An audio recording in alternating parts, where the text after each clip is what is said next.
ఎమ్మెల్యేతో చెక్కులు పంపిణీ చేయొద్దు. ఏం చెక్కులు? ఎమ్మెల్యేతోని చెక్కులు పంపిణీ చేయొద్దట. పొన్నం ప్రభాకరు మాట్లాడుతున్నటువంటి మాటలు.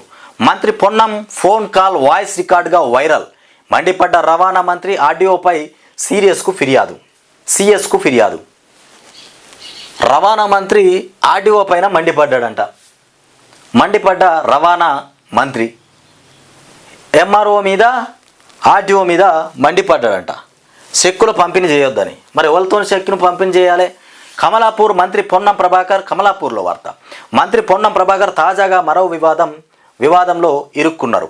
2 నెలల క్రితం ఓ ఆర్టీఓతో మంత్రి పొన్నం ప్రభాకర్ జరిపినటువంటి ఫోన్ సంభాషణ వాయిస్ రికార్డు లీక్ కావడం మొత్తానికి కలకలం సృష్టించింది.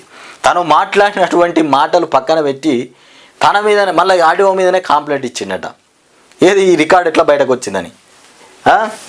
మంత్రి చేసిన వ్యాఖ్యలు వివాదాస్పదం అయినప్పటికీ ఆ విషయాన్ని ఇక పొన్నం ప్రభాకర్ జరిపినటువంటి ఫోన్ సంభాషణ వాయిస్ రికార్డు లీక్ కావడం కలకలం సృష్టించింది. మంత్రి చేసినటువంటి వ్యాఖ్యలు వివాదాస్పదం అయినప్పటికీ ఆ విషయాన్ని పక్కన పెట్టి ఈయన చేసిన విషయాలు, ఈయన మాట్లాడిన మాటలే పెద్ద వివాదాస్పదం. దాన్ని పక్కన పెట్టి మళ్ళీ కంప్లైంట్ అట, కేసు అట. ఆ విషయాన్ని పక్కన పెట్టి తన మాటలను రికార్డు చేసి లీక్ చేసిన అప్పటి హనుమకొండ ఆడియోపై చర్యలు తీసుకోవాలని మంత్రి కోరడం చర్చాంశనీయంగా మారింది. ఈ రకంగా ఉన్నది. ఆయన చేసిన వివాదాస్పద వ్యాఖ్యలేమో పక్కన పెట్టిండట. నా వాయిస్ రికార్డును ఎట్లా బయట పెట్టినావు అని ఆడియో మీద కంప్లైంట్ అట. వాయిస్ రికార్డు బయటకు ఎట్లా పెట్టామని కంప్లైంట్ ఇచ్చిండట. ఇదో రకమైన కథ.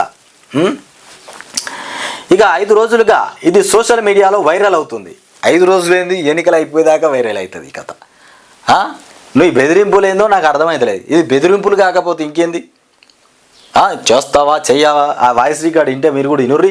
దీనిపై మంత్రి తీవ్రంగా స్పందించి సదరు అధికారిపై చర్యలు తీసుకోవాలని కోరుతూ బుధవారం ప్రభుత్వ ప్రధాన కార్యదర్శి శాంతికుమారికి ఫిర్యాదు చేశారు. ఇక ఫోన్ సంభాషణ ఇలా.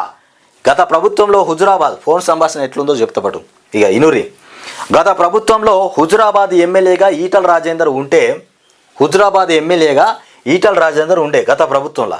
ఇప్పుడు కౌశిక్ రెడ్డి అధికార పార్టీ ఎమ్మెల్యే కాదు. మా కాంటెస్ట్ అభ్యర్థి ప్రణవ్ చేతుల మీదుగా లేదా ప్రోటోకాల్ కాదంటే ఇక అధికారులే నేరుగా వెళ్ళి లబ్ధిదారులకు చెక్కులు అందజేయాలి. గతంలో ఈటల రాజేందర్ ఉండే అక్కడ ఎమ్మెల్యేగా. గతంలో ఈటల రాజేందర్ ఉండే. అయితే ఇప్పుడు కౌశిక్ రెడ్డి ఉన్నాడు కదా. అయితే కౌశిక్ రెడ్డితోని కాకుండా వాళ్ళ అభ్యర్థి ప్రణవ్ చేతుల మీదుగా లేకపోతే ప్రోటోకాల్ అధికారులు వెళ్ళి పంచాలి. కానీ అక్కడ ఉన్నటువంటి ఎమ్మెల్యే చేతికి మాత్రం ఒక్క చెక్కు కూడా పోవద్దు. పోయిందంటే బాగుండదని బెదిరింపు. గట్టిగా వార్నింగ్ ఇచ్చిండు. ఎవరికి? తహసీల్దార్కి, ఆర్డీఓకి. ఇట్లాంటి నిర్వాహక చర్యలు ఉంటాయి. ఈ రకంగా చేస్తున్నటువంటి కాంగ్రెస్ ప్రభుత్వం.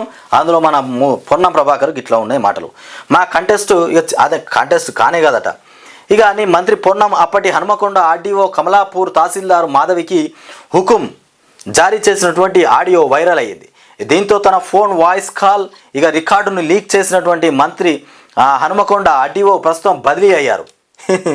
ఈ రికార్డును విడుదల చేసినటువంటి ఆర్డీఓ బదిలీ అయిపోయాడు అక్కడ నుండి. లేకపోతే ఇంకేం జరుగును. పై చర్యలు తీసుకోవాలని సిఎస్కు మంత్రి ఫిర్యాదు చేశారు. ఆడియోపై ఫిర్యాదు విషయాన్ని మంత్రి పొన్నం బుధవారం గాంధీ భవన్లో మీడియాతో నిర్వహించిన చిట్చాట్లో ప్రస్తావించారు.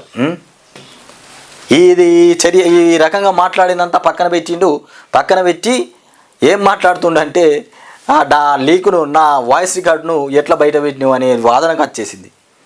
ఆయన మాట్లాడినటువంటి తహసీల్దార్కు, ఆర్డీఓకి ఇచ్చినటువంటి వార్నింగ్స్ పక్కన పెట్టి నా వాయిస్ రికార్డు బయటకు ఎట్లా పెట్టినామని మళ్ళీ సిఎస్ శాంతికుమారికి కంప్లైంట్ ఇచ్చినట ఆడియో మీద. ఆడియో మీద పొన్నం ప్రభాకర్ చేసినటువంటి కథ గిట్లున్నది. అంటే తెలిసా తెలియకనా ఏం మాట్లాడుతాడో పాపం. పొన్నం ప్రభాకర్కు పూర్తిగా అవగాహన లేకుండా మాట్లాడుతున్నటువంటి మాటలు అనుకోవచ్చా, మరి తెలిసి మాట్లాడుతున్నటువంటి మాటలు అనుకోవచ్చా?